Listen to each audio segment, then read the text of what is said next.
Nombre, chapitre 12. Murmure de Myriam et d'Aaron. Myriam, frappée de la lèpre.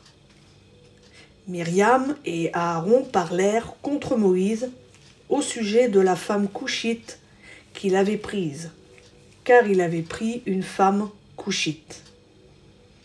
Ils dirent: Est-ce seulement par Moïse que l'Éternel parle? N'est-ce pas aussi par nous qu'il parle? Et l'Éternel l'entendit.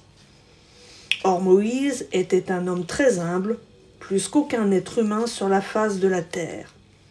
Soudain, l'Éternel dit à Moïse, à Aaron et à Myriam: Sortez vous trois vers la tente de la rencontre. Ils sortirent tous les trois.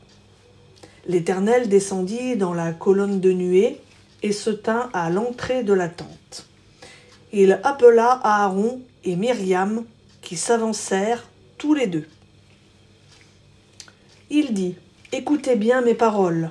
Lorsqu'il y aura parmi vous un prophète, c'est dans une vision que moi, l'Éternel, je me ferai connaître à lui.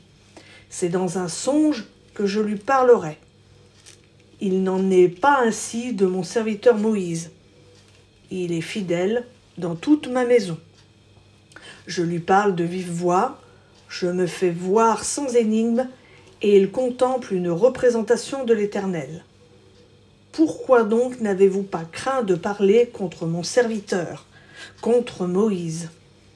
La colère de l'Éternel s'enflamma contre eux, et il s'en alla. La nuée se retira d'au-dessus de la tente, et voici que Myriam était frappée d'une lèpre blanche comme la neige.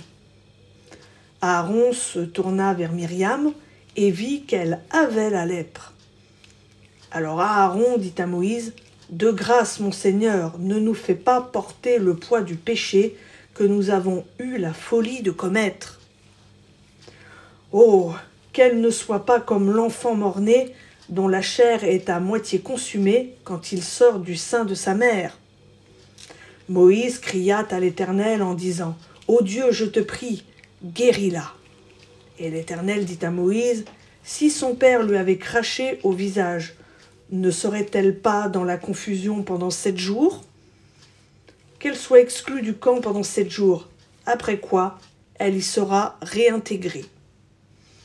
Myriam fut exclue du camp pendant 7 jours, et le peuple ne partit pas jusqu'à ce que Myriam y ait été réintégrée.